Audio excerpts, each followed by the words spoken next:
queria convidar você a ficar de pé, já que você ficou bastante sentado. E eu queria te convidar a ler comigo. Nós vamos hoje observar um texto, claro, que fala sobre o nascimento de Jesus, mas um texto que tem a ver com coisas que nós já ouvimos aqui as crianças cantando. O texto, na verdade, é Mateus 2, de 1 a 12, mas eu quero te chamar para ler comigo agora só o verso 1 e 2, que é a introdução dessa história. Aparece na tela ali, para que você possa ler junto comigo, em voz bem alta. Vamos lá, esses 2 versos? Tendo Jesus nascido em Belém da Judéia, em dias do rei Herodes, eis que vieram uns magos do Oriente a Jerusalém e perguntavam: onde está o recém-nascido rei dos judeus? Porque vimos a sua estrela no Oriente e viemos para adorá-lo. Amém? Você pode se assentar?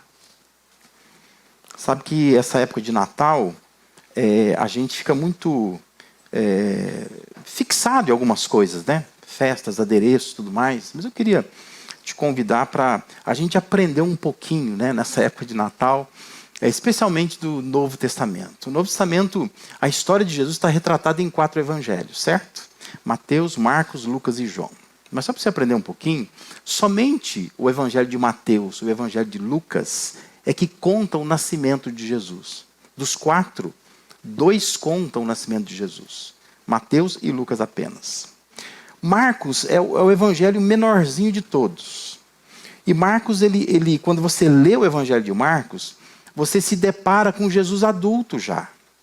Ele aparece na Galileia, sendo batizado ali por João Batista, e ele começa o seu ministério. Quem escreve esse evangelho, no caso atribuído a Marcos, para ele bastava mostrar que Jesus é o Filho de Deus e está ali para fazer a obra de Deus. Mas ele não se preocupa em mostrar de onde ele veio, qual a linhagem dele, nada disso. Para Lucas, Jesus é um objeto de pesquisa. Porque o que ele faz? Lucas ele vai atrás de informações. E ele descobre detalhes, como por exemplo, para a gente entender por que Jesus, por que o José e a Maria, eles não moravam em Belém. Mas por que eles vão para Belém?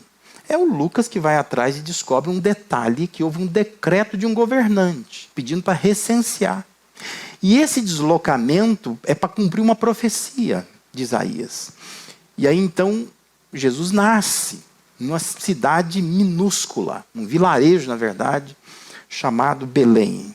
Lucas ele acha importante mostrar o parentesco entre o João Batista e Jesus, coisa que nenhum evangelho fala.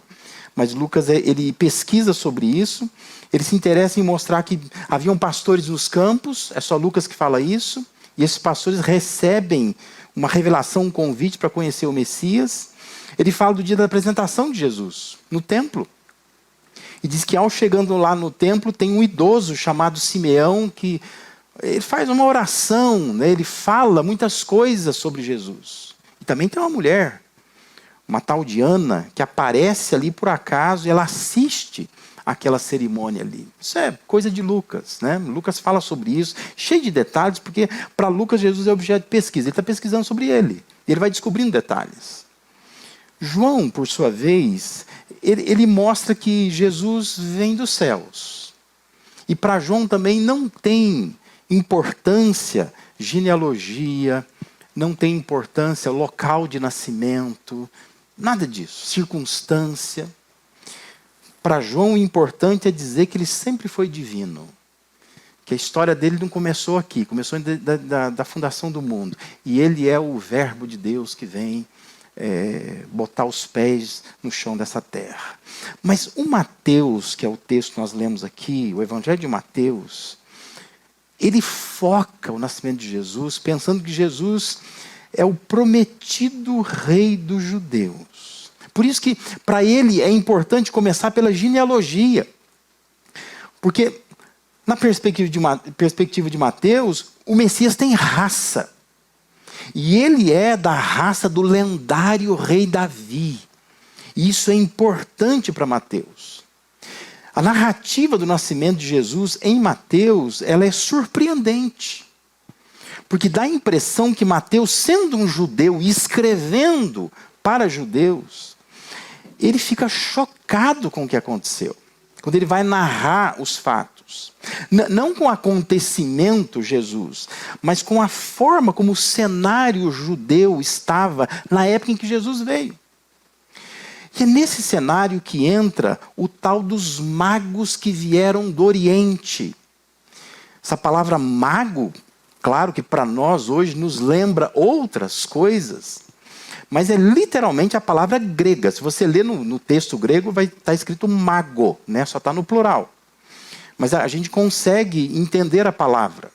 Mas, na verdade, isso significava, naquela época, que eram sábios persas, sábios estrangeiros. E esses homens são estudantes das estrelas. Pode ser que a gente os chame de astrólogos, mas não no sentido que nós usamos hoje. Eles são muito mais astrônomos, né? São pessoas que estudam as leis das estrelas, não a magia das estrelas. E esses homens, eles estão à procura do rei dos judeus. Se deduz que eram 3, deram até nome para eles, né? Mas a Bíblia não fala nada disso, Mateus não fala nada disso. Eles têm 3 presentes nas mãos, por isso se deduz que eram 3. Mas eles não são reis, eles são apenas sábios. A Bíblia os chama de sábios, não dá o nome deles porque não é importante. E eles estão à procura do rei dos judeus.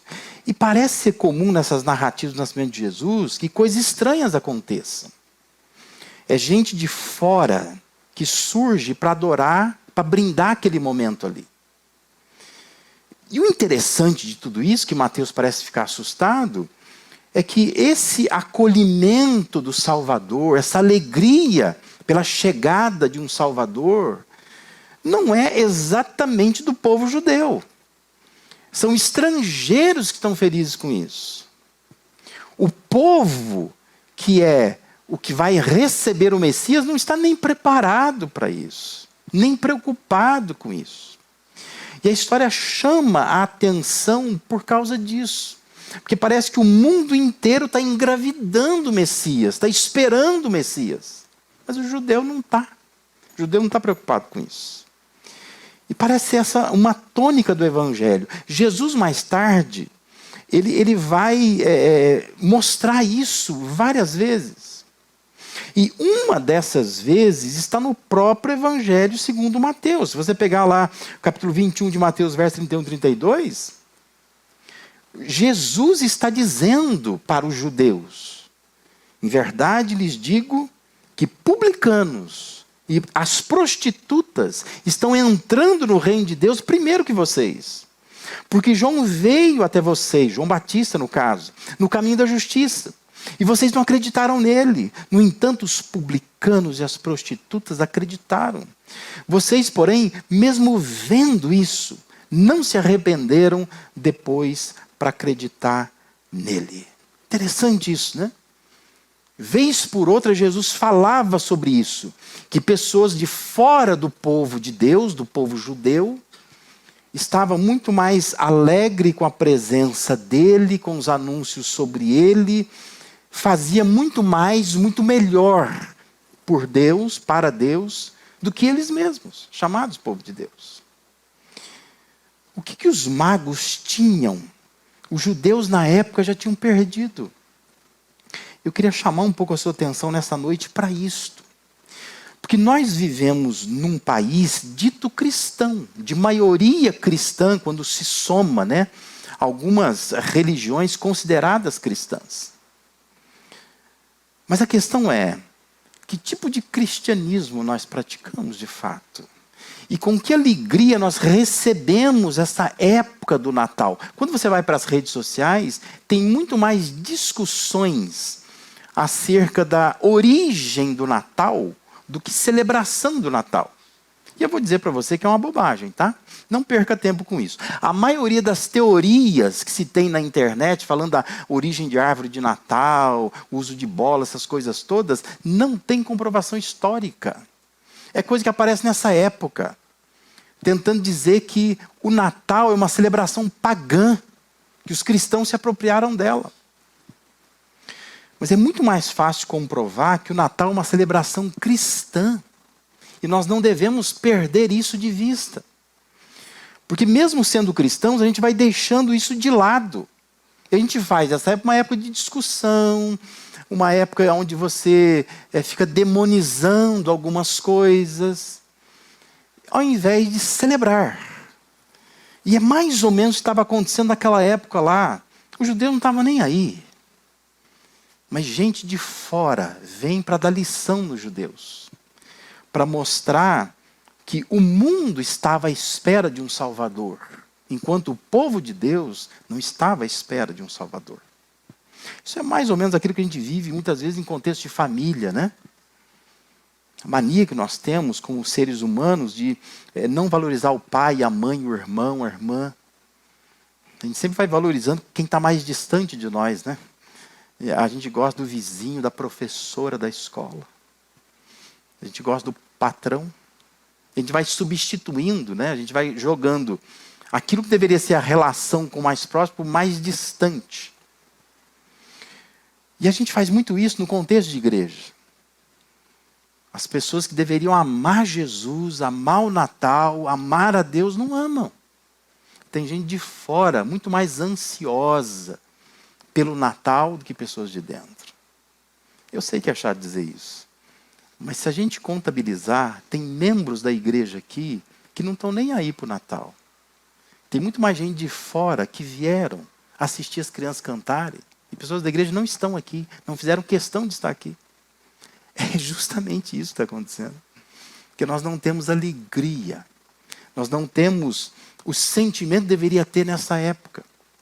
Que a gente vai se perdendo nas comemorações, nas festividades, nas confraternizações, nas festas de formatura que vão até a madrugada, nas celebrações de casamento dessa época. A gente vai se cansando com o trabalho, não vê a hora de chegar dia 19, porque vai começar as férias coletivas, nós vamos pensando na praia em Ubatuba, né? Então a gente quer ir para Ubatuba e a gente fica pensando em tudo isso.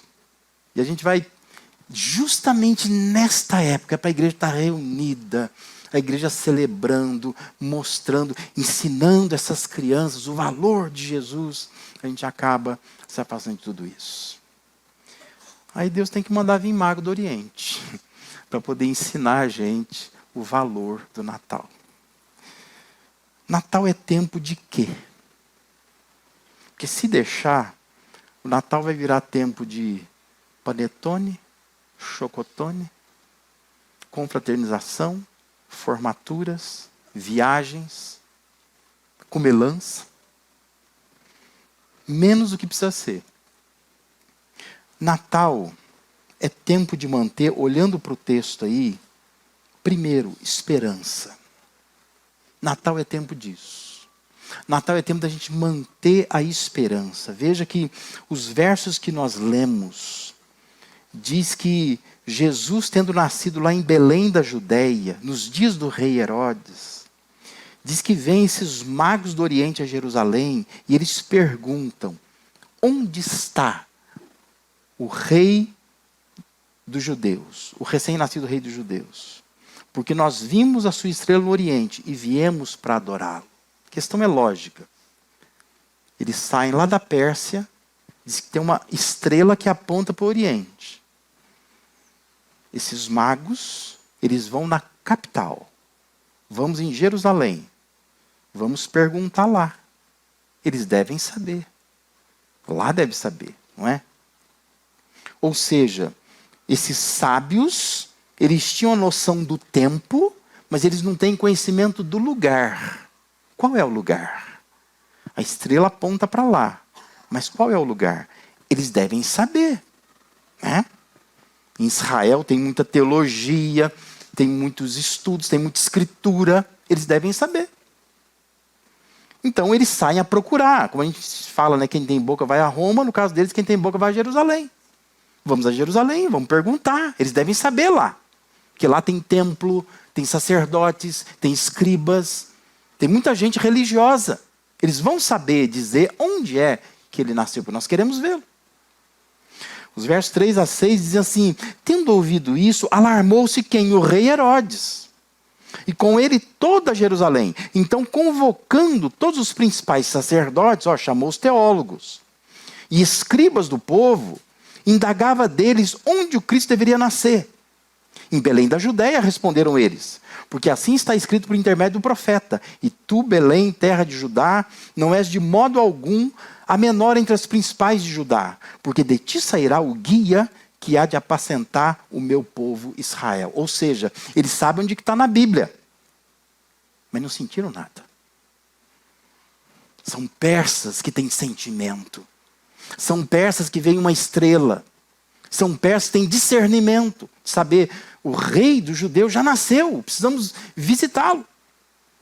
Mas os teólogos de Israel, onde é que ele vai nascer? Não, a gente sabe. Está aqui, na cabeça. Sabe, capítulo, versículo, livro da Bíblia. Vocês não sentiram nada? Vocês não estão procurando? Ele já nasceu. Percebe? O povo judeu não está esperando. Perderam a esperança. O rei da Judéia, o Herodes, o grande, o chamado Herodes I, ele era um governante poderoso, um governante ambicioso. Ele foi nomeado pelos romanos. Ele era famoso por sua crueldade, conhecido por sua tirania. Ele era conhecido por eliminar rivais políticos, familiares, inclusive, matava a própria família quando isso implicava em perder um pouco do seu poder. Ele recebe esses sábios, ele fica alarmado com a possibilidade de estar surgindo um rei dos judeus, que para ele é um golpe de Estado, alguém que vai tomar o meu lugar. Por isso, ele vai ordenar um massacre dos inocentes em Belém. Ele ordena isso, o que faz com que José, avisado por Deus, tem que fugir para o Egito, para que Jesus sobreviva. Porque ele ordena que mate todas as crianças, porque é eliminar essa possibilidade de surgir um rei dos judeus.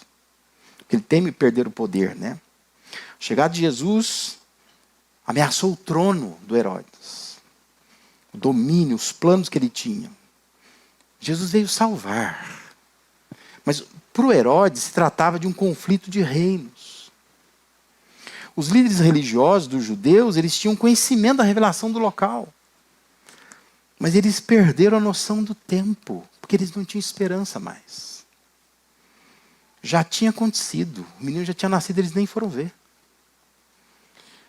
A esperança implicava em viver na expectativa de que promessas de Deus seriam cumpridas. O que isso tem a ver conosco, A questão é, existem promessas ainda que precisam ser cumpridas, sabia disso? Uma delas, a mais contundente, é que esse Jesus que veio, morreu, ressuscitou e se foi, ele diz que vai voltar. Está esperando?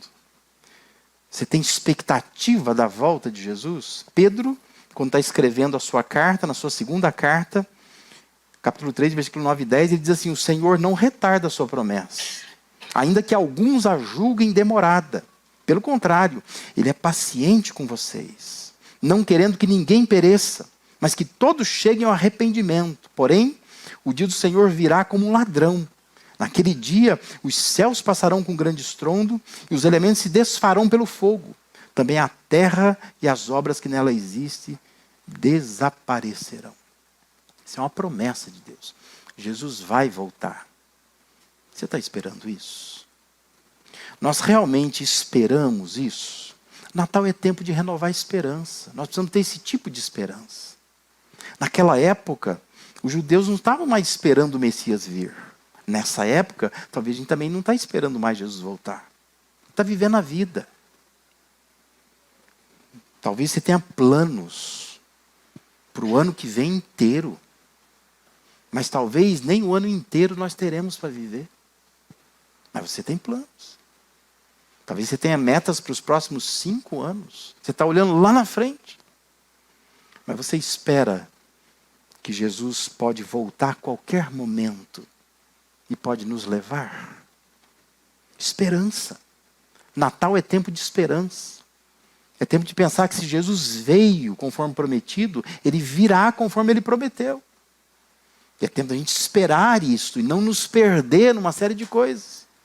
Porque nós estamos agarrados à terra, agarrados a um monte de coisa. E achando assim, que nós vamos viver aqui, sei lá, para sempre. E que nunca vai acabar. Só que nós precisaríamos ter a esperança. O Jesus que veio, conforme prometeu, ele prometeu voltar. E ele virá. E Pedro diz que ele vem como um ladrão. Não vai avisar para você. Ele não vai dizer para você assim, ó, se prepara porque semana que vem eu vou voltar. Não. O próprio Jesus tinha falado sobre isso, né? Se fosse assim, o ladrão avisando que vai na tua casa, você se prepara, chama a polícia, põe cerca elétrica, né? Põe alarmes, câmeras, mas não avisa. Jesus volta como um ladrão. Na hora que você menos esperar, ele vai voltar. Por isso que a Bíblia diz que nós precisamos estar preparados para isso. Estar preparado é, tenha esperança. Tenha esperança. Não se perca nas suas dívidas, no seu monte de trabalho, nos seus conflitos familiares, nos problemas que a gente vai arrumando na vida. Tudo isso a gente tem como fugir disso, né? Você tem dívidas, tem trabalho para se preocupar, tem família, tem um monte de coisa.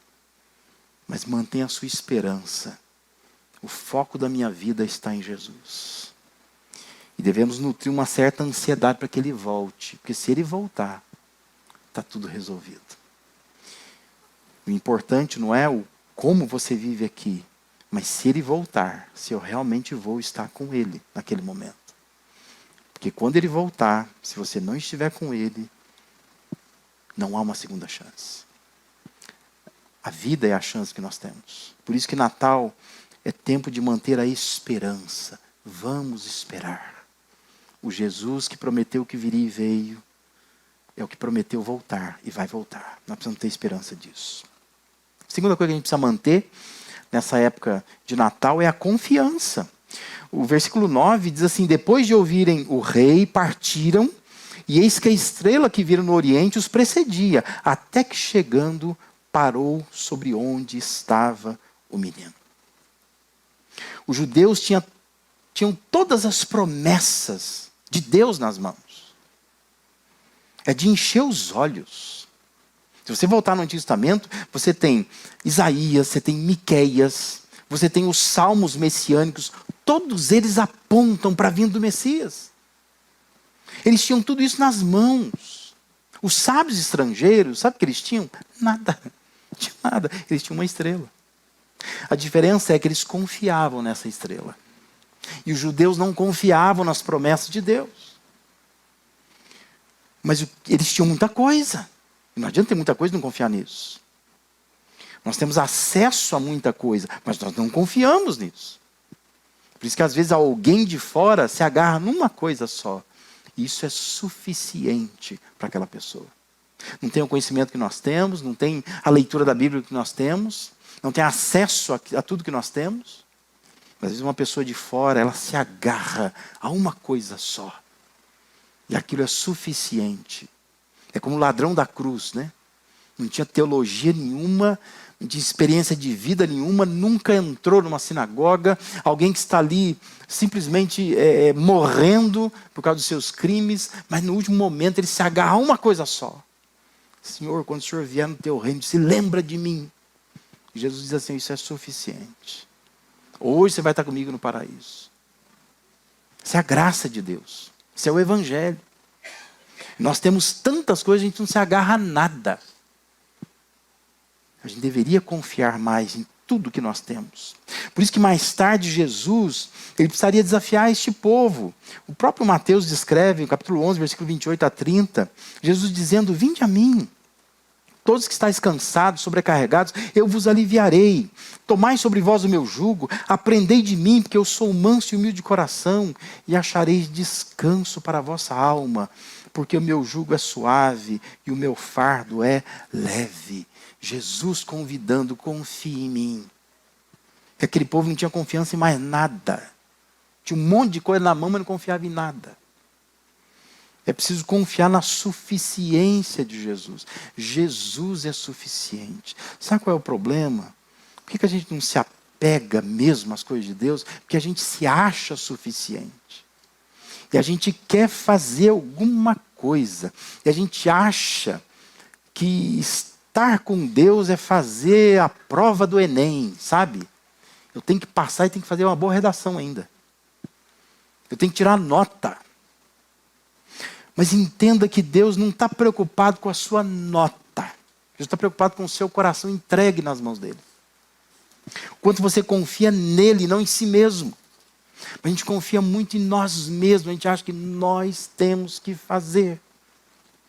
Por isso que é difícil a pessoa entender o que você tem que fazer. Você tem que aceitar que Jesus morreu na cruz por você. É só isso. Não tem que fazer nada. Não.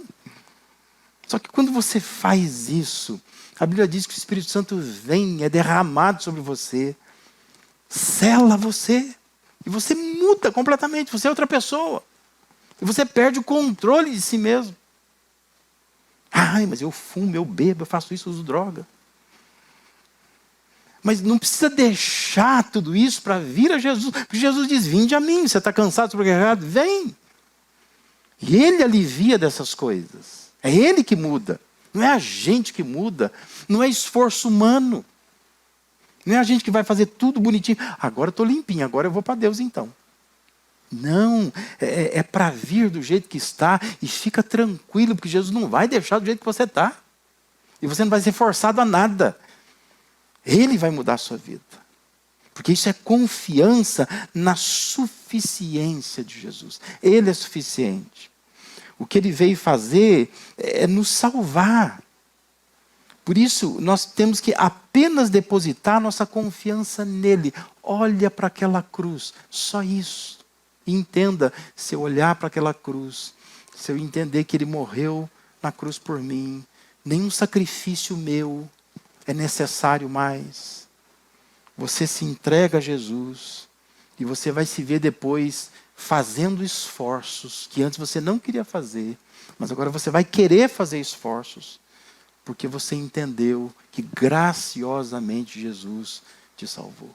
Os seus esforços não são mais para ganhar a complacência de Deus, mas são esforços para demonstrar gratidão por aquilo que Ele fez por você.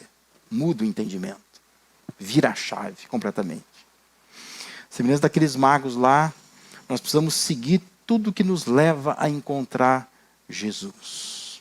Isso esmaga a autoconfiança humana. Porque nós somos autossuficientes. A gente confia em nós. Mas nós precisamos confiar em Jesus. Ele veio para isso. Para nos convidar para um novo estilo de vida. Uma vida que confia somente nele. Que deposita toda a confiança nele. Natal é tempo disso. É tempo da gente manter confiança em Jesus. Terceiro, Natal é tempo de manter alegria. Versículo 10 diz que, vendo eles a estrela, alegraram-se com grande e intenso júbilo. O povo judeu já havia perdido a alegria. O templo, naquela época, já tinha virado lugar de comércio. As orientações de Deus no passado se tornaram um mecanismo de opressão sobre o povo. Ao invés de eles obedecerem os mandamentos de Deus para eles só discutiam os mandamentos. Era objeto de debate o tempo todo.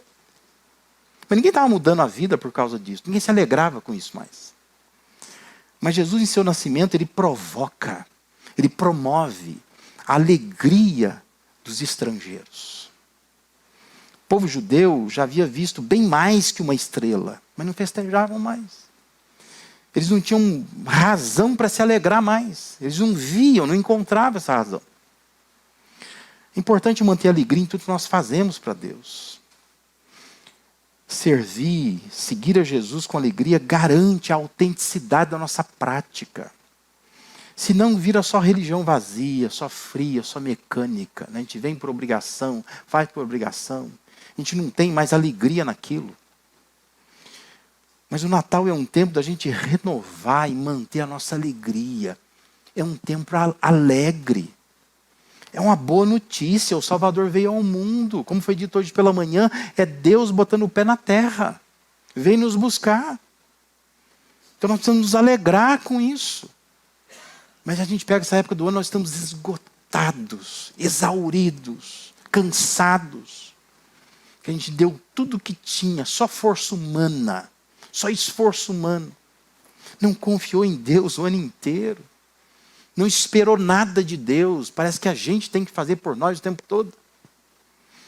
E Deus fica olhando do céu dizendo, por que vocês vivem assim? Porque Deus não nos criou para isto. Deus nos criou para comunhão com Ele, para se alegrar nele. A gente fica esgotando. Chega nessa época do ano, a gente já está, uma hora dessa está na cama, já jogado na cama. Porque a gente não consegue ter força mais. E perdemos a alegria. O Salmo 100 exorta, nós precisamos servir a Deus com alegria. Nos apresentar diante dele com cânticos festivos. É o convite do Salmo.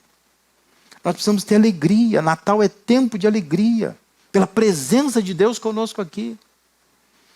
Mas essa época a gente acaba se tornando só uma época de comer, de reclamar da vida, de não ter perspectiva nenhuma, porque nós perdemos a alegria. Nós precisamos estar alegres com o Natal. Porque é a boa notícia que Jesus veio ao mundo. Que a gente tem que demonstrar alegria de estar em comunhão com a igreja, estar uns com os outros, poder visitar alguém que a gente ama, poder sentar junto, comer junto com alguém, de poder manifestar quem é Jesus na sua vida, mostrar para as pessoas. E nos alegrar com isso e provocar alegria no coração das pessoas. Natal é tempo de manter a alegria. Nós precisamos fazer isso. E por fim, Natal também é tempo de manter a entrega. Versículo 11 diz que entrando na casa, viram um menino com Maria, sua mãe. Prostrando-se, o adoraram e abrindo seus tesouros, entregaram-lhe suas ofertas, que era ouro, incenso e mirra. Você entendeu que fazia dias que Jesus já tinha nascido, né? Ele nasceu numa manjedoura no estábulo, mas agora ele está numa casa já. Ele foi recolhido para uma casa. Eles chegam numa casa. Diz que quando eles entram lá, eles abrem o que eles vieram entregar para Jesus. Eles não vieram de mãos vazias. Eles tinham coisas preciosas a entregar por eles. Sabe que desta época em que isso acontece, voltando para trás, cerca de 450 anos atrás, Deus já estava dizendo por meio de Malaquias que o povo de Deus, havia perdido a alegria de se entregar para Deus. Malaquias é um texto fortíssimo. Você começa a ler o capítulo 1, já é um texto que nos exorta a entregar o melhor para Deus. E Deus está exortando o povo, vocês estão entregando o pior para mim. Só sobra animal manco. Tinha prescrições de Deus lá, né? Entrega cordeiro de um ano, branquinho, sem defeito nenhum. Por que Deus faz isso? Que é uma questão de honrar a Deus. Nós precisamos entender isso. Nós não podemos entregar dízimos, ofertas, trabalho, serviço a Deus sem honrar a Deus. E Deus fala isso em Malaquias. E é isso que diz em Provérbios. Honra o Senhor com as primícias dos teus bens. Honra a Deus com isso. Mas tem que ser um ato de honra. E Deus vai falar em Malaquias capítulo 1. O filho honra o pai. Vocês têm que me honrar. Vocês honram o rei. Vocês precisam aprender a honrar a Deus.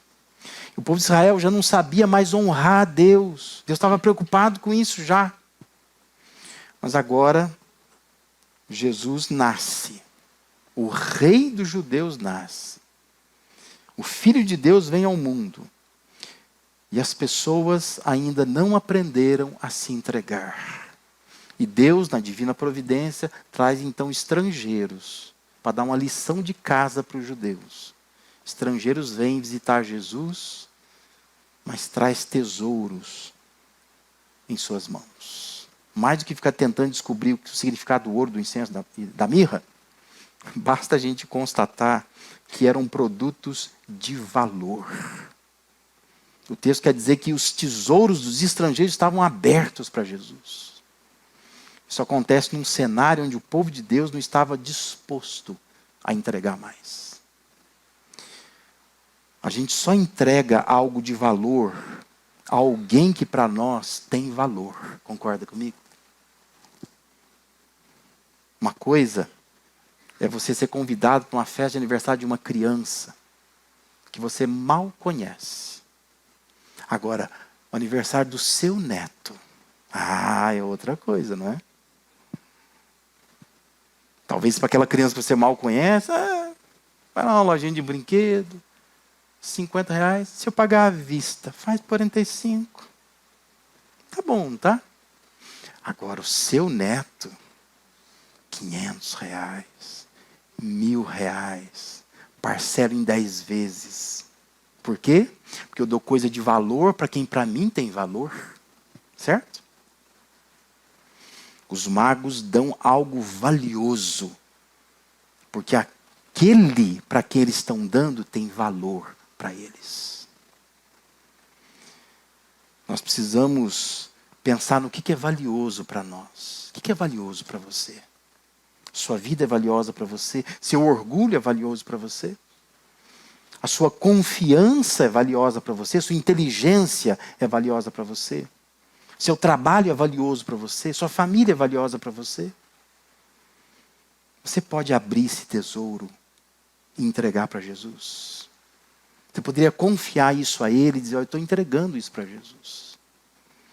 E por que eu estou entregando? Porque Ele tem valor para mim. Natal é tempo disto. É de pensar qual é o valor que o Rei dos Judeus tem para você. Qual é o valor que o Filho de Deus tem para você. Qual é o valor que o Messias tem para você. Ou ele é só alguém que você vê num presépio qualquer por aí. Mas você não entrega nada. Você só observa. E nós vivemos um tempo onde nós não temos mais um povo que adora ao Senhor. Nós temos um povo que é plateia, que assiste apenas. Por isso que tanto faz assistir aqui e assistir de casa. Porque só está assistindo. Não está entregando de fato a vida ao Senhor. Natal é tempo de pensar nisso. Talvez os judeus ficassem corados de vergonha. Constrangidos se lessem o livro de Mateus entendendo tudo isso. Talvez depois eles olhassem e dessem conta. Como nós nos tornamos? Como que a gente vira ano após ano, Natal após Natal, e parece que não é mais nada. Eu já ouvi cristão dizendo assim, eu nem gosto dessa época. Eu acho tudo uma bobagem. De semana passada, falo de novo, eu sei que Jesus não deve ter nascido em 25 de dezembro. É óbvio que não. Por causa do clima em Israel nessa época. Nem teria pastores nos pastos.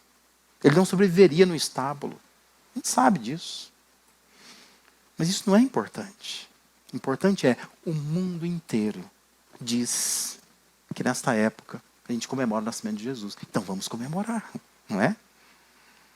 Podia ter sido março, abril, junho, julho. Mas é essa época. Então vamos tirar essa época e vamos celebrar. O Rei Jesus veio ao mundo, um Rei nasceu. E nós temos acesso à palavra de Deus.